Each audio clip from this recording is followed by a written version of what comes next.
A paz do Senhor a todos os irmãos, amém?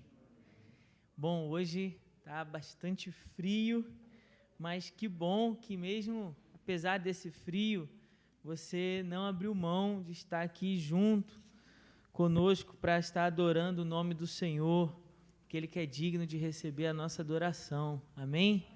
Então, que bom que você venceu aí o frio, a cama quentinha, né, o edredom quentinho. Eu tenho certeza que Deus tem algo para ministrar o seu coração e fico muito feliz de que você esteja aqui para ouvir isso, essa palavra. Então, que Deus possa se manifestar aí a você no nome de Jesus. Bom, eu quero falar hoje da geração perdida. A geração perdida. E por mais que você talvez fique tentado a pensar que eu estou falando dos jovens e adolescentes dessa geração, nossa, não estou falando deles, não. Estou falando da geração perdida no deserto, uma geração inteira que ficou no caminho do deserto. Quero falar dessa geração. E antes de entrar no texto, para a gente poder ler e, com base nesse texto, a gente caminhar algumas ideias aqui hoje que eu quero compartilhar com os irmãos, eu quero só relembrar algumas coisas a você. Se você já sabe, né, só relembrar aqui que você, ou talvez, né, se você nunca ouviu, talvez você está entrando hoje pela primeira vez numa igreja evangélica e aí você não sabe disso, né? Então eu peço licença aos irmãos que já sabem para poder explicar aos que não sabem. E para quem já sabe, uma forma de relembrar. Você lembra que o povo de Israel ficou escravizado no Egito durante 400 anos. Sim? Amém? Amém? O povo de Israel ficou lá escravizado. E durante esses 400 anos, o povo de Israel sofria.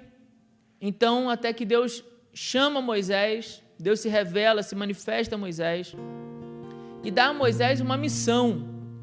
A missão de Moisés seria voltar ao Egito, pois ele tinha saído de lá, e conduzir o povo de Israel da condição de escravo. Ele iria guiar o povo através do deserto, e depois desse deserto eles iriam habitar na terra de Canaã, uma terra que havia sido prometida por Deus desde os seus pais, Abraão, Isaque e Jacó, aonde o seu povo permaneceria ali, onde o seu povo iria viver naquela terra. E lá naquela terra, eles teriam toda a fartura com que eles sempre sonharam. Então, por isso que chama a terra de Canaã como a terra que dá leite e mel, porque lá eles teriam em abundância para poder criar, construir suas casas, criar suas famílias, enfim, viverem naquela terra uma vida digna, uma vida feliz, algo que eles sempre sonharam, mas estavam lá no Egito, em escravidão. Então, a vida de um escravo, obviamente, não é uma vida de fartura. A vida de um escravo é uma vida de escassez. A vida de um escravo não é uma vida de alegria. Pelo contrário, é uma vida de dor, de sofrimento, de trabalho forçado. O trabalho do escravo, ele não vê o resultado. O resultado que o escravo produz, ele fica para o senhor daquela terra, no caso, os egípcios. Então, a promessa e a expectativa, a esperança até de ter um lugar onde eles pudessem morar e construir suas casas, suas famílias, era algo maravilhoso. Pense por um momento, se você fosse um escravo e eu dissesse, olha, existe uma terra, existe um lugar para você morar, onde você vai poder viver lá com a sua família e ser feliz, e vai poder plantar, e vai poder colher, e vai poder criar seus animais, e você vai poder viver em paz nessa terra que o Senhor te deu. Essa foi a promessa que Moisés levou ao povo lá no Egito, e eles entenderam isso. E Deus não só deu uma palavra, como Deus provou que essa palavra era verdadeira. Você já deve ter ouvido falar das 10 pragas, sim? Amém, irmãos? Amém? A gente aqui na igreja tem um código, tá? Se você não entender alguma coisa que eu estou explicando, você coça sutilmente a nuca. Vou entender que você não entendeu o que eu quis explicar, e aí eu vou tentar explicar de uma outra forma, ok? Para os nossos visitantes aí entenderem o nosso código. Então, Deus ele declara essa palavra sobre Israel. Moisés, então, vai ao Egito como porta-voz do Senhor, e Arão, seu irmão, declaram essa palavra para o povo no Egito, e Deus vem provar que a sua palavra é verdadeira, porque Deus não mente. A Bíblia fala que Deus não é como os homens que mentem, mas se Ele diz, Ele vai cumprir. Deus ele mostrou para o povo de Israel que Ele estava disposto a cumprir o que Ele havia dito, que tiraria eles daquela condição de escravidão para uma terra que emana leite e mel. Então, o que foi que Deus fez? Deus puniu com justiça sobre o Egito, em 10 pragas. Então Deus pune e 10 vezes Deus se manifesta aos egípcios e ao povo de Israel, de que aquilo que ele estava falando de fato ia acontecer. O povo de Israel viu, por exemplo, as águas do Nilo, que até hoje são fonte de vida para aquela região, e Israel viu as águas do Nilo se transformando em sangue. Israel viu os animais todos sofrendo de machucados, viu gafanhotos sobre o Egito, viu o sol perder o seu brilho e escurecer, viu a morte dos primogênitos do Egito, pois Deus feriu de morte os filhos dos egípcios. Israel viu tudo isso. O que mais Israel viu? Israel viu, por exemplo, quando eles saem do Egito, estão avançando pelo caminho do deserto, porque finalmente o faraó havia permitido com que eles se fossem. Quando eles chegam diante do mar, Israel viu o mar se abrir. Moisés toca com o cajado no mar e o mar se abre e Israel passa a seco. E não foi só isso que Israel viu. O que mais Israel viu? Depois que passaram a seco, vinha atrás de Faraó com seus carros, com seus cavaleiros, e tentam também passar, mas o mar se fecha novamente e os egípcios morrem. Todo o exército mais poderoso da terra naquela ocasião, então, naquele período histórico, o exército mais poderoso, é destruído por Israel, é destruído pelo Deus de Israel. E, para felicidade nossa, né, mas também um certo espanto, quando você lê pela primeira vez a palavra de Deus, é que Israel venceu o exército mais poderoso da história sem pegarem armas. Você já imaginou isso? Eles não pegaram nenhuma espada para vencer aquele exército. E Deus deu vitória para Israel. Tem um outro detalhe nisso aí. Quando eles saem do Egito, Deus havia determinado que eles também levariam um despojo dessa batalha. Então, eles tomam dos egípcios ouro, prata, joias preciosas, como um despojo de guerra. Mas um despojo de guerra sugere que você tenha lutado para alcançar aquele despojo. Percebe? Sim? Estamos juntos? Amém? Porém, Israel não lutou por isso. Guarde essa informação que é importante quando eu chegar lá no final do sermão, tá bom? Então, um despojo de guerra sugere que você tenha lutado. Porém, Israel não lutou e ainda assim levou o despojo para casa, de uma batalha que Deus havia vencido por eles. Percebeu isso? Então Deus lutou e venceu todo um exército. Eles não precisaram lutar e levaram o despojo para casa. Essa é a primeira relação da graça do Senhor que nós percebemos aqui nessa história. Não alcançamos a graça pelos nossos próprios méritos. Não foi a força do nosso braço que conquistou isso para nós, mas foi a mão bondosa e misericordiosa, foi a mão graciosa do Senhor que nos deu isso. Porque com base nesse entendimento, Israel agora caminha pelo deserto com essa promessa. Percebe? Estamos indo para um lugar em que não é mérito nosso alcançar esse lugar. Estamos indo para um lugar em que não é a força do nosso braço que irá alcançar esse lugar, mas é a mão bondosa e graciosa do nosso Deus que está nos conduzindo para esse lugar. Bom, Israel viu mais. Além da promessa de liberdade, e aí só para poder começar a dar aqui para os irmãos referências bíblicas, né, para não ficar só aqui eu falando, essa promessa de liberdade aparece em Êxodo capítulo 6. Depois, a manifestação das 10 pragas, você encontra de Êxodo a partir do capítulo 7 até o capítulo 12, aonde você vai ver a manifestação das pragas. Depois, você vai ver o despojo do Egito, no capítulo 12, ainda no livro de Êxodo, capítulo 12, do 35 ao 36, está lá registrado quando Israel leva o despojo dessa batalha. Depois você vai ver a travessia do Mar Vermelho, a partir do capítulo 14 do livro de Êxodo. Então, o livro de Êxodo, capítulo 14, eles atravessam. Aí aqui é onde nós estamos contando até agora, ok? Amém? Sim, estamos juntos? A partir do capítulo 15, Israel viu as águas amargas se tornarem águas doces, para que eles pudessem beber. Isso está lá em Êxodo capítulo 15, do 22 ao 27. Eles veem águas amargas se transformando em água doce, para que pudessem beber. Porque quando você vai para um deserto, o que você pensa? Preciso levar algum estoque de água, né? Eles não levaram nada, porque eles saíram às pressas do Egito. Então é uma multidão de pessoas, e onde você vai conseguir água para todas essas pessoas? E de uma forma milagrosa, Deus manda com que Moisés pegue um galho seco e lance sobre a água, e as águas naquele instante se transformam em águas doces para que o povo pudesse beber. Não parou por aí, porque eles continuaram avançando pelo deserto, e se você está num deserto, você tem fome, você precisa ter o que comer.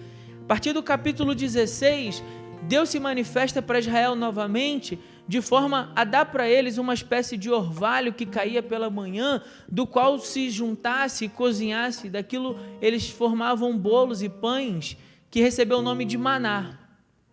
Então Deus não só deu a água para eles beberem no deserto, como também deu o que comer no deserto. Aí chegou um momento que Israel enjoou de comer o tal do maná e falou assim: bom, seria muito bom para nós se a gente comesse carne, se a gente pudesse comer carne. Então Deus deu carne de cordonizes. Isso está lá em Êxodo capítulo 16, dos versos 11 ao 35. Eles enjoaram do pão e queriam a carne, e Deus deu carne. Depois eles enjoam da carne e querem de novo o pão. Deus novamente dá o maná para eles. Chega um momento onde não tem água para coletar, e da rocha Deus fez sair água para que Israel bebesse. Isso está no capítulo 17, do verso 1 até o verso 7. Água sair da rocha. Você já pensou nisso? Você já imaginou ver isso por um momento? Talvez você já tenha lido esse texto, né? Você já pensou você diante de uma rocha e sair água? Se não tivesse na Bíblia, você acreditaria? Não, né? Provavelmente não, pastor. Creio, porque está na palavra, pela fé que eu tenho na palavra, eu creio. Eu também. Talvez se uma outra pessoa me contasse isso, eu não acreditaria, mas creio na palavra como verdadeira. Então, se diz que saiu água da rocha, saiu água da rocha. Por quê? Porque a palavra revela um Deus que faz coisas impossíveis. Então, ainda que o homem diga que é impossível sair água da rocha, como o nosso Deus pode todas as coisas, se Ele quiser, Ele faz sair água da rocha para matar a minha e a tua sede no nome de Jesus. Se Ele quiser, Ele pode. Se Ele quiser, Ele pode abrir portas onde não existe nem paredes para você. Pelo amor que Ele tem a você, pelo desejo que Ele tem de te abençoar, Ele faz isso. Esse é o nosso Deus. Aí, havia um povo nômade, habilidoso em saquear caravanas, os chamados amalequitas, que aparecem lá no capítulo 17 do livro de Êxodo, e atacam Israel. Israel não tem nenhuma experiência de guerra, porque veja, a única guerra que eles enfrentaram nos últimos 400 anos, né, foi com o exército mais poderoso da história, mas eles não precisaram lutar. Deus estava lutando por eles. Agora eles são ex-escravos, caminhando pelo deserto, né? Sabe Deus o que tinham na mão para poder combater? mas eles se dispõem, há até boa vontade nesse povo. Então eles se reúnem para a batalha e vão adiante lutar contra os amalequitas, e Deus deu vitória àquele povo. Então eles veem um povo muito mais habilidoso que eles no deserto serem derrotados, porque a mão do Senhor estava sobre eles. Guarde essas informações. No final a gente vai juntar isso tudo. Aí, Deus então agora, ele já havia também a essa altura organizado o povo, e agora ele dá leis para que esse povo siga, os mandamentos. Então em Êxodo capítulo 20, Deus se manifesta no monte e dá àquele povo mandamentos para cumprir, leis para observar.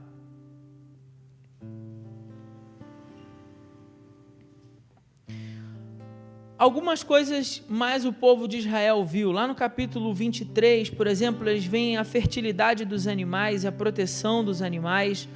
Ao longo desses capítulos, eles veem a Arca da Aliança como uma prova, uma manifestação física da presença de Deus. Ao longo desse caminho no deserto, lá eles veem uma nuvem que se apresenta para eles durante o dia para aliviar a temperatura do deserto, do sol escaldante durante o dia, e uma coluna de fogo que se volta ao acampamento à noite, porque no meio desse frio do deserto, eles são aquecidos por essa coluna de fogo. Tem mais alguns detalhes muito significativos para a gente ver ao longo do livro de Êxodo, como, por exemplo, as roupas não se desgastaram e as sandálias não se consumiram. No deserto, você compra um sapato hoje, daqui a 6 meses ele está rasgando. E aí, né, e a gente está andando no chão bonitinho, asfaltado, cimentado, né? Bacaninha, como diria um amigo meu. Agora o povo está andando no deserto, o sapato não se consome, a roupa não se consome. E eles estão vendo isso no deserto. Tudo isso eles viram no deserto. E aqui eu vou pedir para você abrir a sua Bíblia no livro de Números, no capítulo 13, para você acompanhar comigo a leitura da palavra. Não, os irmãos podem se assentar. Os irmãos podem se assentar, porque eu vou ler um longo trecho e vou fazer algumas pausas ao longo da leitura, tá bom? Vou fazer algumas pausas ao longo da leitura para você perceber. Eu precisei fazer todo esse preâmbulo para que você pudesse entender melhor o texto que eu vou ler, e a partir desse texto vai ser a nossa base do sermão dessa noite, tá bom? Porque tudo que eu contei, você viu que a gente fez um passeio pelo livro de Êxodo, foi isso? A gente fez um passeio rápido pelos pontos mais importantes do livro de Êxodo, para a gente poder entender isso aqui. Porque logo que eles atravessam o deserto, vendo isso que aconteceu, eles se deparam com a terra prometida, com Canaã. Eles agora estão diante de Canaã. Então, antes de entrar em Canaã, eles elaboram uma estratégia que a gente vai ver aqui no livro de Números, capítulo 13. Vocês já encontraram? Amém? Diz assim, a partir do versículo 1. Preste bem atenção aí, porque a gente vai fazer alguns saltos. Então o Senhor disse a Moisés: envia homens para sondar a terra de Canaã, que dou aos israelitas. Enviará um homem de cada tribo de seus pais, todos eles líderes entre os israelitas. Então Moisés os enviou do deserto de Parã, segundo a ordem do Senhor. Todos eles eram líderes entre os israelitas. Vou repetir o final do versículo 3 para você guardar. Todos eles eram líderes. Líderes. Bom, agora vamos pular para o versículo 22. Temos 12 líderes das tribos de Israel indo sondar e ver a terra. Versículo 22. E subindo para o Neguebe, foram até Hebrom, onde viviam Aimã, Sessai e Talmai, filhos de Anak. Anak era o maior homem de toda a história, um descendente de gigante, da onde vêm os anaqueus. Hebrom foi edificada 7 anos antes de Zoan, no Egito. Versículo 25. Ao fim de 40 dias, eles voltaram de sondar a terra. Ao chegarem, apresentaram-se a Moisés e Arão e a toda a comunidade dos israelitas no deserto de Parã, em Cádiz. Então relataram tudo a eles e a toda a comunidade e mostraram-lhe o fruto da terra. E prestando contas a Moisés, disseram: fomos à terra a qual nos enviaste. Ela, de fato, dá leite e mel, e este é o seu fruto. Contudo, o povo que habita nessa terra é poderoso, as cidades são fortificadas e muito grandes. Vimos também ali os descendentes de Anak. Versículo 30. Então Calebe fez o povo calar-se diante de Moisés e disse: temos de subir e nos apoderar dela, pois com certeza conseguiremos prevalecer contra ela. Mas os homens que haviam subido com ela disseram: não conseguiremos subir contra aquele povo, porque é mais forte do que nós. Então depreciaram diante dos israelitas a terra que haviam sondado. A terra por onde passamos para conhecê-la é uma terra que devora os seus habitantes. E todos os que vimos nela são homens de grande estatura. Também vimos ali os nefilins, pois os descendentes de Anak procedem dos nefilins. E éramos como gafanhotos aos nossos próprios olhos e aos olhos deles. Então toda a comunidade levantou a voz e gritou, e o povo chorou naquela noite. Vamos fazer uma pausa breve aqui, só para vou te fazendo algumas perguntas, tá? Para a gente poder continuar aqui bem. Quem foi que fez a promessa dessa terra? Foi Deus, amém? E o que eu comecei aqui no sermão dizendo para você? Que Deus não mente. Se Deus prometeu alguma coisa na sua vida e na minha vida, vai se cumprir. Não importa as circunstâncias, ainda que tudo se mostre contrário, Deus vai cumprir, porque se Ele prometeu, Ele vai levar até o fim, pela sua palavra, porque não volta atrás. Então, se Deus disse, Ele fará. Agora, o povo está duvidando se Deus vai fazer isso. O povo está dizendo que não podem ir, e eles se lamentam e choram diante da terra de Canaã, diante dos seus habitantes, eles estão lamentando e chorando. Mas, não sei se você reparou aqui, enquanto nós estávamos lendo, que apareceu um doido aqui, um tal de Calebe, que disse assim: não, nós vamos, e vamos derrotá-los, porque o Senhor vai nos dar essa terra. Mas no meio dos 12 que foram, só ele mais um, Josué, falaram que era possível. Os outros 10 falaram que não era possível. Vocês acham que a multidão ouviu quem? Os 10 ou os 2? Nem sempre a maioria tem razão. Nem sempre a maioria faz escolhas corretas. Cuidado ao ouvir a voz da maioria. Às vezes Deus está do lado da minoria. E é lá que você tem que ficar.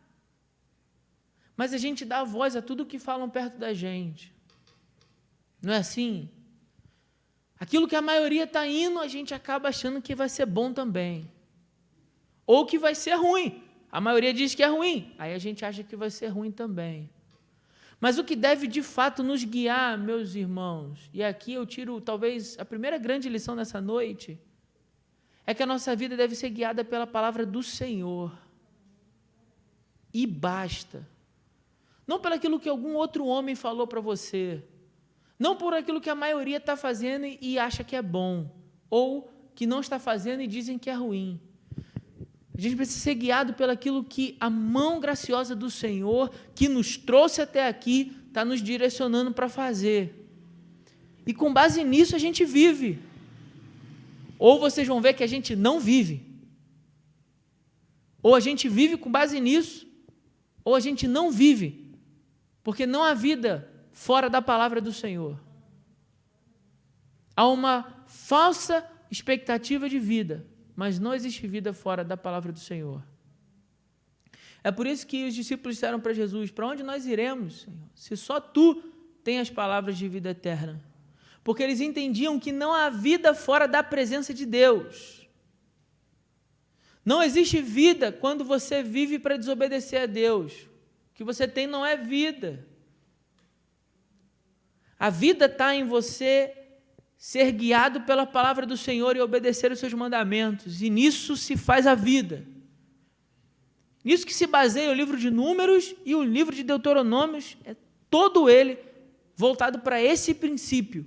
A vida está em cumprir os mandamentos do Senhor. Mas vamos continuar, porque o texto tem mais a nos dizer. Porque, versículo 2, estou no capítulo 14. E todos os israelitas murmuraram contra Moisés e Arão, e toda a comunidade lhes disse: seria melhor, escute, seria melhor se tivéssemos morrido na terra do Egito. Seria melhor se tivéssemos morrido neste deserto. Vou repetir o final do versículo e guarde essas palavras. Seria melhor se tivesse morrido no deserto. Guarde isso aí. Olha o que diz o versículo 3. Porque o Senhor nos trouxe a essa terra para cairmos à espada? Nossas mulheres e nossas crianças serão capturadas. Não seria melhor voltar para o Egito? E diziam uns aos outros: escolhamos um chefe e voltemos para o Egito. Então Moisés e Arão prostraram-se com o rosto em terra diante de toda a assembleia da comunidade dos israelitas. E Josué, filho de Num, e Calebe, filho de Jefoné, que faziam parte dos que haviam sondado a terra, rasgaram as suas roupas e falaram a toda a comunidade dos israelitas: a terra por onde passamos para conhecê-la é extraordinária. Se o Senhor se agradar de nós, então nos estabelecerá nessa terra e a dará para nós, terra que dá leite e mel. Apenas não sejais rebelde contra o Senhor e não temais o povo dessa terra, pois será comido por nós como pão.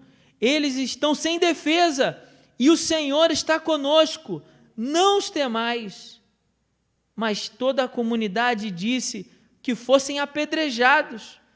Então a glória do Senhor apareceu na tenda da revelação a todos os israelitas. E o Senhor disse a Moisés: até quando esse povo me desprezará e não crerá em mim?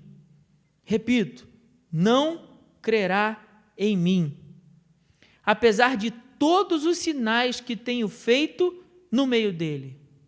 Todos os sinais. Que sinais são esses, pastor? Os sinais que a gente conversou aqui no início do sermão.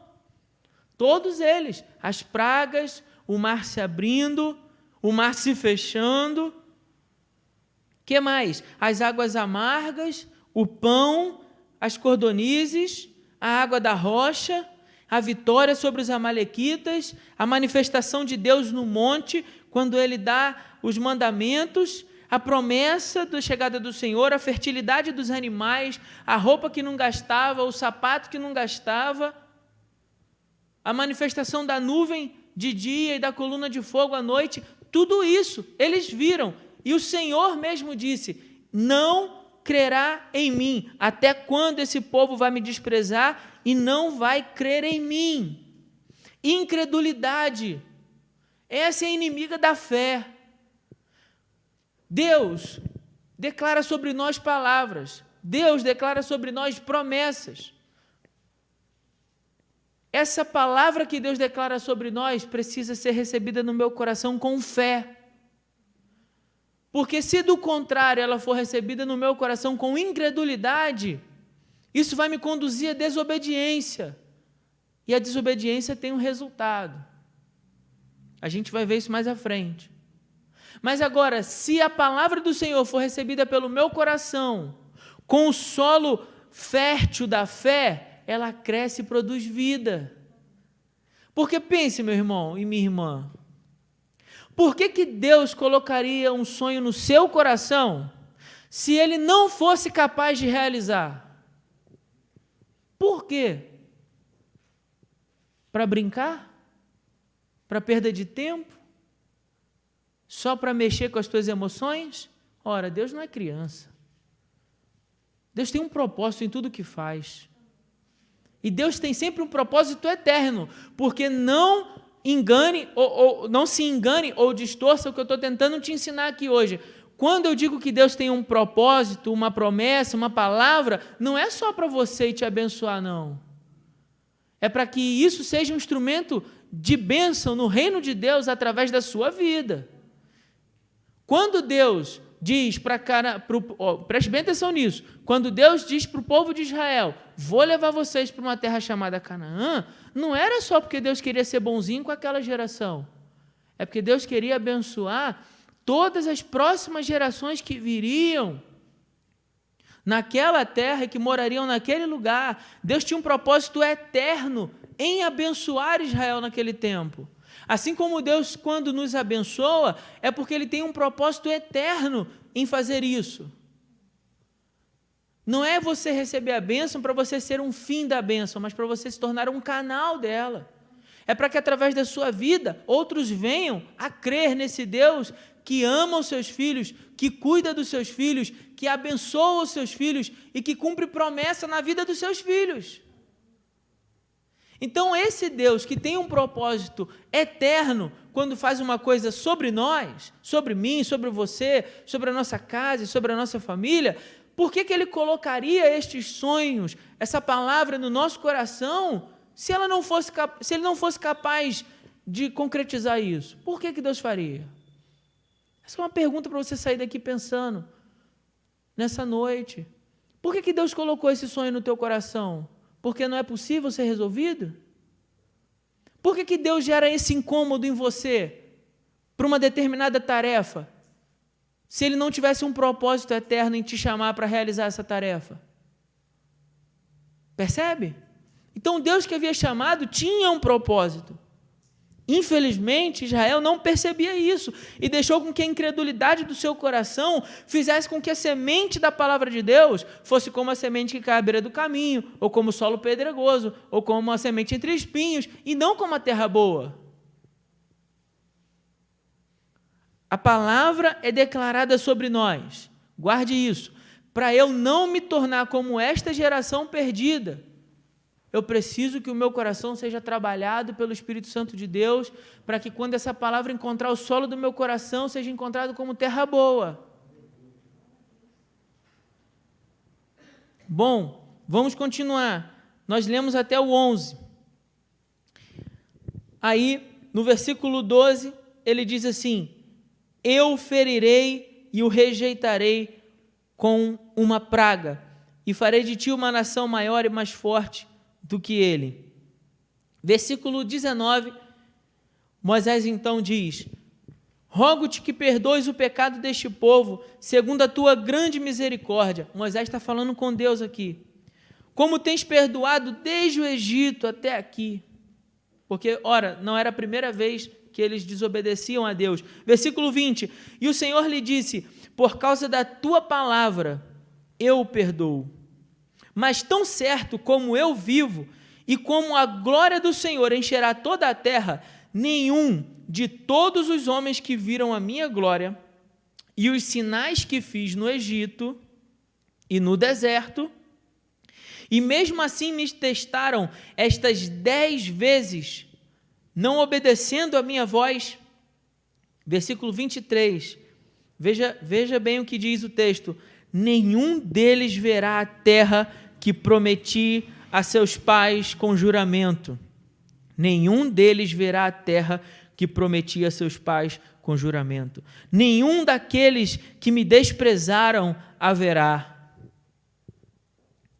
Mas o meu servo Calebe, eu o levarei para a terra em que entrou, e a sua posteridade a possuirá, porque teve outro espírito e perseverou em seguir-me. Bom, deixa eu fazer 2 observações antes da gente seguir lendo. A primeira delas é a seguinte: a gente precisa abrir aqui um grande parênteses nessa noite para falar para você uma coisa. Temos uma palavra de Deus, e a palavra é essa: o Senhor Jesus voltará para buscar a sua igreja. O Senhor Jesus disse que foi para nos preparar um lugar e voltará. E quando voltar, vai buscar a sua igreja para ir morar nesse lugar. E lá é uma terra, a Nova Jerusalém, uma terra muito superior a Canaã. É a nova Canaã, que desce dos céus. Uma terra onde dá leite e mel. Uma terra onde não haverá mais dor, nem pranto, nem choro, nem lamento, não haverá mais morte, aonde eu e você vamos permanecer por toda a eternidade. Temos essa palavra. Assim como o povo de Israel tinha uma palavra de Canaã, nós também temos uma palavra da Nova Jerusalém. Veja, não deixe de crer nesta palavra, porque senão você não entra. Essa é a mensagem. Assim como o povo de Israel, somos nós, peregrinando pelo deserto. Eu não sei se você já entendeu isso. Tudo o que aconteceu no passado é um espelho daquilo que viria no futuro, diz o livro de Hebreus. Então, tudo o que aconteceu no passado foi apenas uma sombra. Nós somos Israel, chamados da escravidão do pecado, peregrinando por esse mundo, vendo os sinais repetidos da mão do Senhor, e muitos de nós continuam na desobediência, muitos de nós continuam na incredulidade, muitos de nós continuam sem acreditar, testando a paciência do Senhor. Aí Jesus volta, e ele diz assim: você não entra. Ora, mas a quem ele dirá que entra? A quem ele dirá? Os portões abertos, vinde benditos de meu Pai, receber por herança o reino que está prometido desde a fundação do mundo. Ele dirá aos que são como Caleb e Josué, quando ele diz que esses vão entrar, a despeito da sua geração, porque tinham um outro espírito e perseveraram em seguir ao Senhor. Um crente genuíno persevera em seguir ao Senhor. Um crente genuíno obedece, ainda que a sua geração seja uma geração desobediente. Um crente genuíno possui outro espírito. E que espírito é esse, pastor? É o espírito que diz, 2 Timóteo, capítulo 1, versículo 7, porque Deus não nos deu um espírito de covardia, mas um espírito de coragem, de poder, de amor e de moderação. Esse é o espírito que Ele nos deu. Esse é o Espírito Santo que agora grita dentro de nós que nós somos filho. E um filho não quer abrir mão de estar na presença do seu pai. Um filho não abre mão de estar na presença do seu pai. Um filho não se deixa vencer por nenhuma outra coisa que exista nesse mundo, porque ele quer estar junto do seu pai. Ele tem prazer em estar com o seu pai. Infelizmente, muitos no seio da igreja dizem que são filhos, mas não têm prazer na casa do pai. Vivem como o filho pródigo, olhando da cerca e namorando como é que é o mundo lá fora, esperando pela oportunidade de pular aquela porteira e gastar toda a sua herança de maneira irresponsável. Ora, você acha mesmo que aquele jovem pulou naquele dia e não estava pensando naquilo? Muito tempo antes, ele namorou o pecado por muito tempo antes de ceder a ele, porque ninguém tropeça do dia para a noite. Igreja, no nome de Jesus, ouça o que o pastor Felipe está falando, ninguém tropeça do dia para a noite. O diabo é astuto e vai colocando armadilhas, e hoje você só não veio à igreja porque você estava muito cansado, e aí no domingo que vem estava chovendo, aí no outro você tinha a festa do seu priminho para ir. Aí depois um mês você tinha um negócio que você precisava fazer em casa. Daqui a pouco você é um desviado. E ainda não se deu conta que você é um desviado. Porque o filho pródigo não começou a ser pródigo quando ele pulou a porteira, não. Ele já era pródigo antes de sair pelaquele portão. Veja, por várias vezes Israel desobedeceu ao Senhor naquele deserto. Leia o livro de Êxodo e você verá, por várias vezes Israel tentou o Senhor, tentou a palavra, e Deus estava dizendo, estava mostrando, estava ensinando, estava repetindo. Por 10 vezes eles o tentaram. Chega uma hora da justiça de Deus. A paciência de Deus também tem um limite. Vai chegar o tempo onde o cálice do Senhor, que está transbordando, será derramado, e a justiça de Deus será feita entre os homens. Esse tempo vai chegar. Eu não estou falando isso para botar medo em você, terror. O pastor pregou um sermão terrorista para me fazer ir para a igreja. Não, não. Se você não quiser ouvir, tudo certo. Você tem uma escolha. Estou falando isso porque é verdadeiro. Porque assim como esse povo vai ficar no deserto, e você vai ver aqui junto comigo, aqueles 2 que tiveram esse outro espírito, o espírito de coragem, de poder, de amor, de moderação, o espírito de dizer, é possível, porque o Deus que foi conosco lá no passado, é conosco hoje, será no futuro, nós vamos comê-los feito pães. Esse mesmo homem, esse homem que está dizendo, olha, ele vai seguir ao Senhor, Deus está dizendo a respeito dele, você vai ver lá no livro de Josué, capítulo 14, dos versos 6 ao 15, quando ele tem 80 anos, mas ele entra na terra que o Senhor prometeu, e quando diante de todo Israel, Deus decide para onde vai mandar cada família, ele manda esse homem, que agora é um velhinho corajoso de 80 anos, para a terra onde tinha os maiores gigantes para enfrentar e derrotar. Todos nós conhecemos a história de Davi, que venceu o grande Golias. Ora, em Hebrom, na terra de Canaã, Caleb matou dezenas de Golias. Homens que fariam Golias parecer uma criança. E esse homem matou esses homens. A sua família se apossou daquela terra. Tomou posse da promessa de Deus, porque Deus não mente. Agora, isso só foi possível porque ele acreditou e perseverou em seguir ao Senhor. E a obediência produz vida. Vida.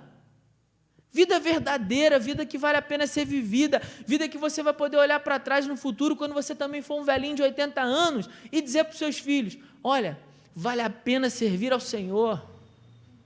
Estava conversando com um pastor algumas semanas atrás, e ele me contou uma história muito difícil que ele viveu, mas no final ele repetiu essas palavras, ele disse assim, mas eu vou poder virar para os meus filhos e dizer, vale a pena servir ao Senhor.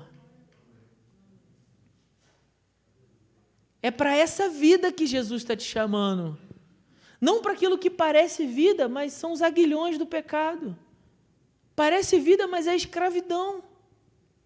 Só tem aparência de que é bom, mas aquilo vai te trazer a morte. E aí Deus está te chamando para a vida. Essa mensagem te chama para entrar em Canaã, na Canaã celestial. E não para dizer para você apenas que se você não crer e não perseverar, se você deixar com que a incredulidade tome conta e você continue tentando ao Senhor, você vai ficar. Então ele diz, olha, ele teve outro espírito, ele perseverou em seguir-me.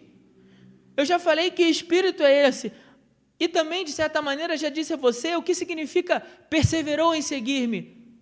Veja, se eu digo que sigo alguém, eu estou indo para onde esse alguém está indo, sim ou não? É lógico isso.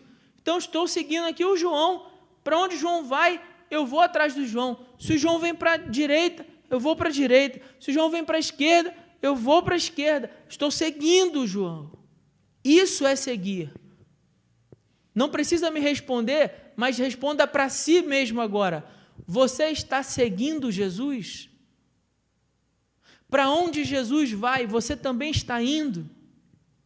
Para onde Jesus diz, você vai? A quem você está seguindo? Tem muita gente se dizendo que está seguindo a Jesus, mas está seguindo as próprias convicções, os próprios desejos, as próprias vontades. Meu irmão, não siga esse caminho. Esse caminho vai te deixar pelo deserto. Agora, seguir a Jesus vale a pena. Porque pode passar 40 anos, você vai entrar naquela terra. Aí ele continua, vamos ao texto, capítulo 14, versículo 28, diz assim: dize-lhes, pela minha vida, diz o Senhor, certamente vos farei conforme o que pediste. Ora, o que eles pediram? Eu vou, só para te lembrar, isso estava no versículo 2, o que eles pediram. A gente repetiu, finalzinho do versículo diz assim: seria melhor se tivéssemos morrido pelo deserto. É isso que diz aí na sua Bíblia? Final do versículo 2, capítulo 14. Vou ler de novo o versículo 28 para você entender. Dize-lhes, isso é o Senhor dizendo a Moisés, dize-lhe, pela minha vida, diz o Senhor, certamente vos farei conforme pediste. Aí agora eu vou ler de novo o versículo 2. Seria melhor se tivéssemos morrido pelo deserto. Cuidado com aquilo que você pede no momento de aflição. Cuidado com a língua quando você está com raiva, quando você está em crise. Abra a boca para abençoar, nunca para amaldiçoar. Bom, versículo 29, o Senhor então faz conforme eles pediram. Ele diz: vossos cadáveres cairão neste deserto. Nenhum de vós que fostes contados, segundo o vosso recenseamento, de 20 anos para cima, contra mim murmurou, sim, nenhum de vós entrará na terra a respeito da qual jurei que vos faria habitar nela, salvo Calebe, filho de Jefoné, e Josué, filho de Num. Só para você saber, aqui foram 600.000 homens. 600.000 homens. E ele diz, só 2 que têm 20 anos para cima vão viver. Todos os outros vão morrer pelo deserto. Versículo 31. Mas as vossas crianças, sobre as quais disseste que seriam capturadas, farei entrar na terra, e elas conhecerão a terra que rejeitastes. Só abrir um parênteses aqui. Veja como Deus é misericordioso, né? Nós, como pais, muitas vezes tomamos decisões erradas e equivocadas, e ainda assim o Deus Todo-Poderoso tem misericórdia e age com bondade para com os nossos filhos. Eu penso que a misericórdia do Senhor manifesta nos filhos são a oportunidade de arrependimento dos pais. Você que é pai, tem visto a mão do Senhor sobre o seu filho, entenda isso como um sinal do Senhor. E se você é filho, seja você um sinal do Senhor para os seus pais. Vamos fechar parênteses, vamos avançar, versículo 34. Segundo o número dos dias em que sondaste a terra, isto é, 40 dias, levarei sobre vós as vossas culpas por 40 anos, 1 ano por 1 dia, e sabereis o que significa me desobedecer. Irmão, essa palavra está grifada na minha Bíblia e ainda com marca-texto por cima. E eu te recomendo que você faça a mesma coisa. Que nesse versículo aqui está uma lição muito, mas muito importante. E a lição é a seguinte: quem desobedece a Deus perde muito tempo na vida. Quem desobedece a Deus perde muito tempo na vida. Se você quer ganhar tempo, obedeça ao Senhor. Às vezes devagar é pressa. Agora, quem desobedece ao Senhor perde muito, muito tempo na vida. Eu sou o Senhor, falei, e certamente assim o farei. A terra o farei a toda a esta comunidade perversa. Aos que se rebelaram contra mim, serão consumidos neste deserto, e aqui morrerão. Quanto aos homens que Moisés havia mandado sondar a terra, e que ao voltarem fizeram toda a comunidade murmurar contra eles, depreciando a terra, aqueles mesmos homens que depreciaram a terra morreram de praga diante do Senhor. Vamos abrir aqui de novo um parêntese e fazer um contraste com Lucas capítulo 12, dos versículos 47 ao 48. Veja que Deus trata mais severamente quem Ele chamou para conduzir o povo. Isso serve não só para o pastor, não, serve para todo líder. todo aquele que é chamado para orientar pessoas, para conduzir pessoas à terra de Canaã. Deus trata mais severamente daqueles homens. Mas no versículo 38 ele diz: mas a Josué, filho de Num, e Calebe, filho de Jefoné, que também haviam ido sondar a terra, continuarão vivos. Obediência produz vida. Estou repetindo isso desde o início do sermão para você. Obediência produz vida. A crença em Deus, a fé nas suas palavras, te faz entrar na terra. Se tiver, a gente falou aqui cerca de uns 45 minutos, por aí. Mas se tiver que sair daqui com duas coisas, guarde isso. De todos esses 45 minutos, preste bem atenção. Obediência produz vida. E a fé te faz possuir a terra. Obediência produz vida. E a fé te faz possuir a terra. Guarde essas duas grandes lições aqui essa noite. Mas se você me permitir, eu gostaria muito que você saísse daqui também com a consciência de que quem desobedece perde muito tempo na vida. E a desobediência ao Senhor é um caminho para a escravidão e a morte. Porque eu também não posso te apresentar só a bondade do Senhor. Se todo o Evangelho nos conduz para a misericórdia e graça e para a justiça de um Deus todo-poderoso. Como termina o livro de Deuteronômios, eu termino esse sermão. Escolhe, pois, a vida para que viva, tu e a tua descendência, e possa possuir e entrar à terra que o Senhor jurou aos teus pais como herança. Mas se desobedeceres aos mandamentos do Senhor, se tornar seu coração incrédulo, se desviar seguindo outros deuses, então certamente morrerás tu e a tua descendência. Estou pronunciando para você o capítulo 8 do livro de Deuteronômios, e o finalzinho, capítulo 27, depois você lê em casa. Mas essa é a lição da travessia daquela geração. Não seja, meu irmão, e a mim também, porque isso serve para mim, que não sejamos nós como a geração perdida. Sejamos nós a exemplo de Josué e Calebe. Amém? Que Deus te abençoe com essa palavra no nome de Jesus.